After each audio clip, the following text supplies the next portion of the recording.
नारद जी कोई हल्के आदमी नहीं थे, कोई हल्के पुरुष नहीं थे। नारद जी बहुत ज्ञानी और सत्यवादी।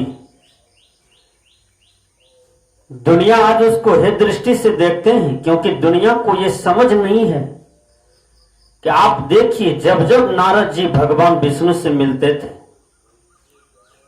पाताल लोक की बात कहते थे, असुरों की बात कहते थे, देवताओं की बात कहते थे, लेकिन झूठ नहीं बोलते थे, हर जगह सत्य बात ही कहते थे। नारद जी तीनों लोक भ्रमण करते थे और तीनों लोक में जो सत्य असत्य था वही बात भगवान विष्णु को सुनाते थे। और दुनिया के लोगों ने दिमाग में लिया है, साइकोलॉजिकल बसा लिया है कि नारद जी चुगली करते थे। चुगली नहीं, सदगुरु कबीर कहते हैं, जैसा को तैसा कहे वो तो निंदा नहीं। दो दो चार होता है, यदि कोई कहे दो दो पांच होता है तो यह गलत है, और दो दो चार होता है तो यह सत्य है। चार कहने वाले थे नारद, तीनों लोक भ्रमण करते थे और जहां जो घटना देखते थे वो घटना भगवान विष्णु को बता देते थे। तो संजोग से भ्रमण करते करते नारद जी चले जाते हैं भगवान विष्णु के पास। भगवान विष्णु कहते हैं, देखो नारद, ये नरक भर गया है, स्वर्ग खाली है। ऐसा करो तुम मृत्युलोक में जाकर के ऑफर दो कि भगवान विष्णु का ऑफर है, जो इस समय स्वर्ग आना चाहते हैं 24 घंटा के अंदर में, तो वो स्वर्ग आ सकते हैं, चाहे वो पापी हो कि पुण्यकर्मी हो। नारद जी कहते हैं, हे भगवान, आपने कैसा ऑफर दिया? ये तो मृत्युलोक से बहुतों मनुष्य चले आएंगे। कहा पहले तुम जाकर के मृत्युलोक में देखो तो कौन आना चाहते हैं स्वर्गलोक। कहा ठीक है, मैं जाता हूं।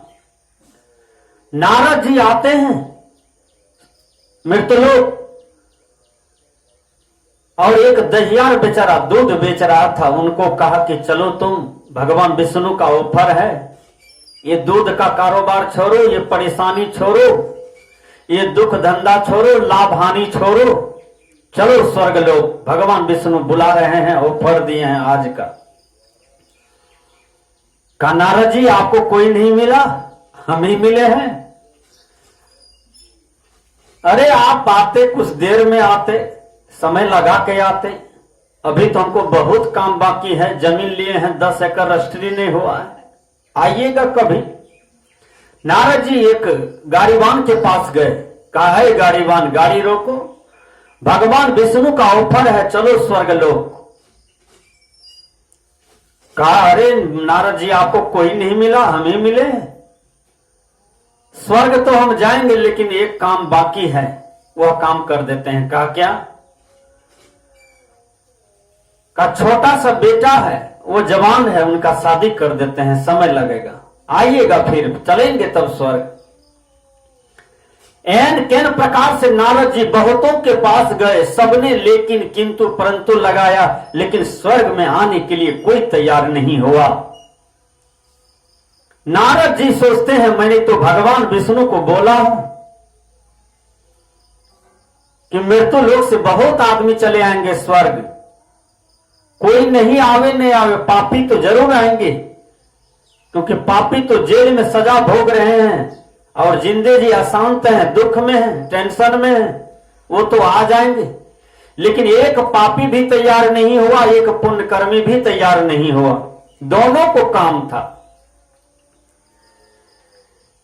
नारद जी सोचते हैं, अब हम क्या करें, एक भी आदमी तैयार नहीं हुआ स्वर्ग जाने के लिए। नारद जी उदास से आ रहे थे, रास्ते में एक सुगर मिला। सुगर को पूछते हैं, ऐ सुगर, एक काम करो, तुम स्वर्ग चलोगे? तो तो सुगर कहते हैं स्वर्ग में क्या सुख है ये बताइए। का वहां जो चाहोगे सो मिलेगा, बहुत आनंद मिलेंगे, सत्संग मिलेंगे, भजन मिलेंगे, जो खाओगे सो मिलेगा, सुंदर सुंदर भोजन मिलेगा। तो सुगर कहते हैं नारद से, देखो जी हमको सबसे सुंदर भोजन पैखाना बुझाता है और मैं पैखाना को ही बहुत सुंदर मानता हूं। स्वर्ग में पैखाना मिलेगा खाने के लिए? नारद जी ने कहा देखो रे सुगड़ा, तो सुगड़े रह गया। स्वर्ग में कहीं पैखाना मिलता है? तो ये मनुष्य भी कोई कोई सुगर वाले संस्कार में अब तक जी रहे हैं। जरा सोचिए, पतला ज्ञान से, सूक्ष्म ज्ञान से सोचिए। सुगर को सबसे अच्छा भोजन पैखाना है और खाते भी हैं, उसका स्वाद भी लेते हैं। उसी प्रकार ये गलत संस्कार के जो मनुष्य होते हैं, ये मांस, मछली, अंडा, गंडा, दारू, शराब, गुटखा, पुड़िया में रात दिन लगे रहते हैं। अब विचार कीजिए, ये गलत संस्कार नहीं है तो क्या है? यही संस्कार यदि हमारे जीवन में लगा रह गया, मांस, मछली, अंडा, गंडा खाने का आदत, हाड़ हड्डी खाने का आदत लगा रह गया, तो यदि हमारा शरीर भी छूट गया ये इसी का स्वाद लेते लेते, तो फिर मरने के बाद हमें कुत्ता जोनी में जाने से कोई नहीं रोक सकता है, सुगर जोनी में जाने से कोई नहीं रोक सकता है, गिद्ध योनि में जाने से कोई नहीं रोक सकता है। यह मनुष्य खुद अपनी ही बुराई से 84 लाख योनि में चले जाते हैं।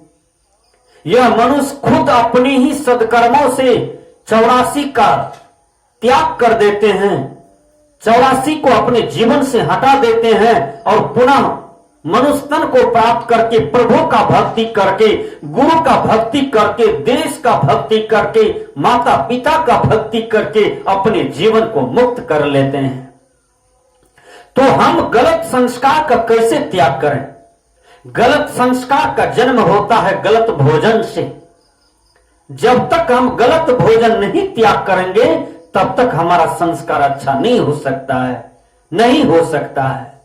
इसलिए मनुष्य को खाने के लिए नाना प्रकार के प्रकृति मंडल में फल है, अनाज है, दूध, दही, मक्खन है, कई प्रकार के अनाज इस प्रकृति में हैं जो भरपूर मात्रा में आपके शरीर में विटामिन प्राप्त हो सकता है, आप निरोग जीवन जी सकते हैं।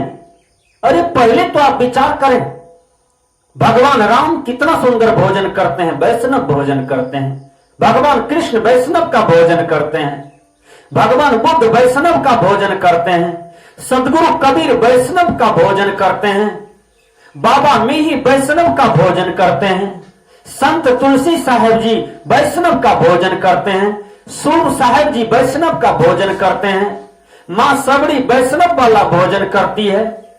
तो हमारे देश में, इस विश्व में जितने भी महापुरुष हुए हैं, जितने भी संत ऋषिगण हुए हैं, सबका जीवन वैष्णव का था और वैष्णव वाला उपदेश दिए हैं, तो उसको ग्रहण करना हमारा धर्म है। इससे हमारा संस्कार सशक्त होगा, हमारा संस्कार अच्छा होगा। इसलिए हम गंदा भोजन न खाएं। गंदा भोजन देखिए हमारे चित्त को भी अशांत करते हैं, हमारे आत्मा को भी घिन लगता है। मांस महकता है, मछली महकता है, गंध करता है। मांस मछली का गंध गाय माल नहीं खाते हैं, जानवर नहीं खाते हैं, कोई कोई जानवर नहीं खाते हैं। विचार कीजिए, गाय माल कुट्टी पानी खाते हैं, दुबरी घास खाते हैं। गाय माल को दुबरी घास में यदि मांस का फ्राई दे दीजिए तो वो नहीं खाएंगे। अब विचार कीजिए, हमारे जीवन से कितना उच्च जीवन है गाय माल का, एक जानवर का कितना बढ़िया सुंदर जीवन है, वो नहीं खाते हैं मांस मछली। और हम लोग काजू, किशमिश, छोरा, अंगूर, बेदाना, इतने सुंदर सुंदर फल जो मनुष्य के लिए बना है, इतने सुंदर अनाज, इतने सुंदर दूध, दही, मक्खन को छोड़ करके हम लोग वो मांस चट करने जाते हैं। और पहले तो ये विचार करें मांस मिलता कहां से है। किसी जीव का वध होता है, किसी का गला कटता है, किसी के जीवन की हत्या होती है, चाहे वो बकरी हो कि मुर्गी हो कि कबूतर हो कि कौवा हो कि मैना हो, जो भी हो, किसी की हत्या होती है तब मांस प्राप्त होता है। जब मांस हम प्राप्त करते हैं तो विचार करना चाहिए कि जैसा हमारे शरीर का मांस है वैसा ही मांस यह जानवर के देह का भी है। जितना सुंदर जीने का हक हमको भी इस दुनिया में है, उतना ही सुंदर जीने का अधिकार ये जानवर को भी है। कौन प्रभु तुमको हुक्म दिया हत्या करके किसी की देह खाने का? बोलिए, किस शास्त्र में लिखा हुआ है? किसी शास्त्र में लिखा हुआ नहीं है। लोग मनमानी करते हैं, मनुष्य मनमानी करते हैं, इसलिए मनुष्य अशांत हैं, दुखी हैं और दुखी ही नजर आएंगे। क्योंकि जीव हत्या का पाप जो होता है वह किसी को नहीं छोड़ता है, वह सबको सामने में उसके कर्म का भोग आता है और भोगना पड़ता है। दुनिया में सबसे बड़ा पाप है जीव हत्या। इसलिए जिसके जीवन में जीव हत्या है वो इन कर्मों को त्याग करें, अपने जीवन को सुंदर बनावें, अपने संस्कार को सुंदर बनावें। तो हमारे कहने का भाव है कि हम गंदे संस्कार का कैसे त्याग करें? तो पहले हम गंदा भोजन का त्याग करें, स्वतः हमारा संस्कार बढ़िया बनने लगेगा। कुछ आदमी ओढ़ते ठीक है, पहनते ठीक है, पैसा ठीक है, संपत्ति ठीक है, सफाई सुथरा भी ठीक है और शरीर का रूप भी ठीक है, शरीर गोड़ा नाड़ा है, गोड़ी चमड़ी है, कठिन भी ठीक है, लेकिन इतने सुंदर ओठ से मांस चिबाते हैं, इतने सुंदर ओठ में जीभ में मांस का स्वाद लेते हैं, तो फिर आपका संस्कार घटिया हो गया। इसलिए गंदा भोजन का त्याग करें और गंदा भोजन का हम त्याग करेंगे तो हमारा संस्कार अच्छा बनेगा और जब संस्कार अच्छा बनेगा तो हमारा भविष्य अच्छा बनेगा।